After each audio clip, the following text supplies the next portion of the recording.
तो अब हम सॉल्व करने वाले हैं थर्ड प्रॉब्लम हमारी, और जो हमारा लेक्चर 1 है हमारी स्टेप 1 के अंदर, हमारी स्टाइवर्स A to Z DSA course के अंदर। ठीक है, तो यहाँ पे एक और चीज़ मैं आपको समझा दूँ कि देखो, जैसे-जैसे हम चीज़ें कंप्लीट करते जा रहे हैं, यहाँ पे आपको उसको मार्क भी करना होगा स्टेटस को। ठीक है, कि हमने इनपुट आउटपुट के बारे में समझ लिया है। ठीक है, डेटा टाइप वाली प्रॉब्लम को सॉल्व करके हमने और अंडरस्टैंडिंग बना ली एक्चुअली डेटा टाइप पे कैसे काम करना है, जो प्रॉब्लम हमको यहाँ पे दी हुई है। ठीक है, एंड उसके बाद में यहाँ पे इफ एल्स की कंडीशन हमने देख ली, इफ एल्स कैसे लगाते हैं, क्या उसका फॉर्मेट होता है, कहाँ पे कंडीशन होती है, कैसे एल्स इफ भी हम यहाँ पे लगा रहे होते हैं। ठीक है, हम स्विच केस की अभी हम प्रॉब्लम सॉल्व करने वाले हैं, तो हम उस पर अभी टिक नहीं करेंगे, उसकी प्रॉब्लम को पहले सॉल्व कर लेते हैं। ठीक है, तो उसकी प्रॉब्लम यहाँ पे हमारे पास में है। एंड इसकी प्रॉब्लम है क्या हमारे पास, सिंपली हमारे पास में देखो, यहाँ पे जावा में ये प्रॉब्लम सॉल्व करनी। ठीक है, क्योंकि जावा स्विच केस स्टेटमेंट यहाँ पे प्रॉब्लम है।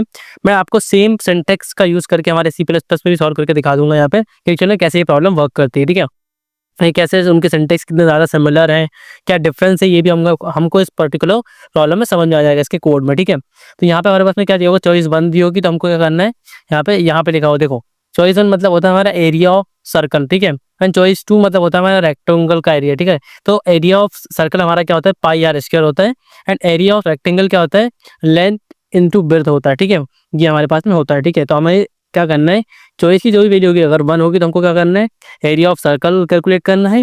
2 होगी तो हमें क्या कैलकुलेट करना है, हमें यहाँ पे रेक्टेंगल का एरिया कैलकुलेट करना है। ठीक है, उसके फॉर्मूले मैंने आपको भी बोल के बता दिए कि क्या है। एंड अब राइट साइड पे कोई लेटर पाएंगे, बात करेंगे इसको सॉल्व करना कैसे। देखो, स्विच केस क्या होता है, यहाँ पे हम एक स्विच लगाते हैं। ठीक है, ये मैंने एक स्विच लगाया। अब स्विच के अंदर ये जो वैल्यू आएगी वो हमारे हर एक केस के साथ में अटैच होगी। जैसे मान लो यहाँ पे मैंने चॉइस लिखा। ठीक है, तो चॉइस हमारी वो वैल्यू हो गई। ठीक है, एक सेकेंड, चॉइस हमारी अभी वो वैल्यू हो गई जो हम इन केसेस के साथ मैच करेंगे। यहाँ पे मैंने लिखा केस 1।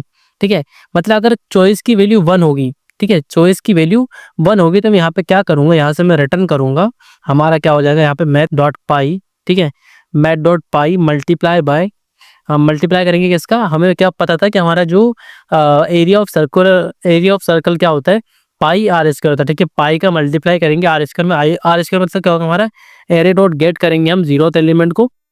ठीक है, उसमें मल्टीप्लाई करेंगे array dot gate 0th element. ठीक है, एरे डॉट गेट का मतलब यहाँ पे एक फंक्शन होता है गेट फंक्शन, जो क्या करता है, एक इंडेक्स लेता है, उस इंडेक्स पे जो वैल्यू होती है वो हमें लाके दे देता है। ठीक है, तो एरे के 0th इंडेक्स पे जो वैल्यू होगी उसका मल्टीप्लाई करना है एरे के 0th इंडेक्स से, तो ये हो गया हमारा आर स्क्वायर, एंड ये रहा हमारा पाई, तो ये हो गया हमारा एरिया ऑफ सर्कल। ठीक है, तो एरिया ऑफ सर्कल हमने कैलकुलेट कर लिया।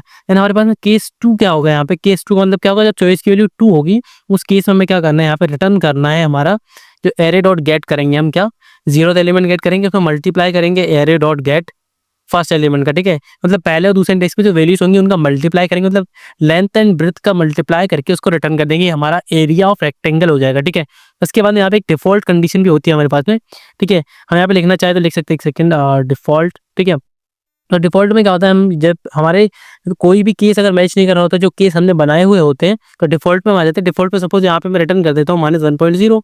ठीक है, ये मैंने यहाँ पे डिफॉल्ट में रिटर्न कर दिया बाय डिफॉल्ट। ठीक है, अब इसे मैं कंपाइल करके चेक करता हूँ कि हमारा ये जो जावा का कोड है वो वर्क कर रहा है या नहीं।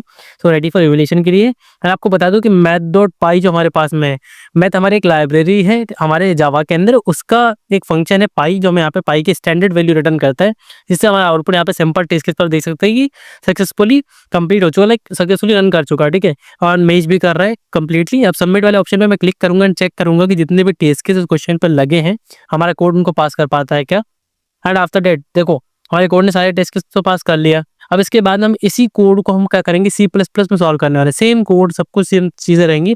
अब चेंजेस क्या आता है वो मैं आपको बता देता हूँ। ठीक है, ये आ गया मैं C++ में, एंड यहाँ पे मैं एंटर करूंगा एंड सेम कोड को यहाँ पे पेस्ट कर दूंगा। अब यहाँ पे चेंजेस क्या है, सिंटेक्स चेंजेस क्या है, क्या क्या चीजें चेंजेस है वो मैं आपको बताता हूँ। देखो, यहाँ पे हमारे पास जावा में क्या था, मैथ एक लाइब्रेरी थी, डॉट पाई करके फंक्शन लगा रहे थे, वो हमारे पास में एक फंक्शन था, उसके अंदर हमारे पास वैल्यूज। ठीक है, अब सेम यहाँ पे चीज हो रही है, लेकिन यहाँ पे क्या है, मैथ के अंदर ही हमारा पाई है, लेकिन m_पाई ये हमारे पास है। ऐसे करके हम उस फंक्शन को कॉल करते हैं, ऐसे करके इस वैल्यू को हम यहाँ पे कॉल कर सकते हैं। ठीक है, ये हमारे पास में कॉलिंग वाला जो तरीका था वो चेंज हो गया यहाँ पे।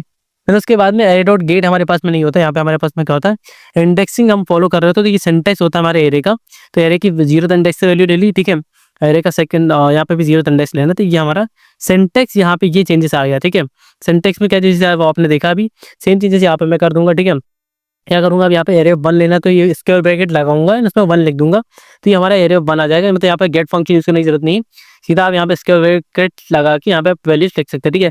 डिफ़ॉल्ट सेम रहेगा, सारी चीज़ें सेम रहेंगी। तो आपने देखा कि कैसे हमने जावा के कोड को सी प्लस प्लस में कन्वर्ट किया। देन दोबारा ऐसे कंपाइल करके चेक करते हैं कि सी प्लस प्लस में वो सेम कोड वर्क कर रहा है या नहीं, रेडी फॉर इवैल्यूएशन के लिए भी कोड हमारा। देन अब देखते हैं सैंपल टेस्ट केस को पास कर पाता है कि। यू कैन सी दैट कि सैंपल टेस्ट केस से सक्सेसफुली पास किया है, इससे हमारा जो आउटपुट है, your output and expected output दोनों मैच कर रहे हैं, ठीक है। अब मैं यहाँ पे सबमिट पे क्लिक करूंगा एंड चेक करूंगा कि हमारा कोड जितने भी टेस्ट केस लगे उन सबको पास कर पाता है क्या। सो रेडी फॉर इवैल्यूएशन के लिए हमारा code, and now you can see that कि इसने सबको सक्सेसफुली पास कर लिया है। Thanks for watching this video. We will meet in the next video, so the next of Star Wars A to Z DSA course. Thank you.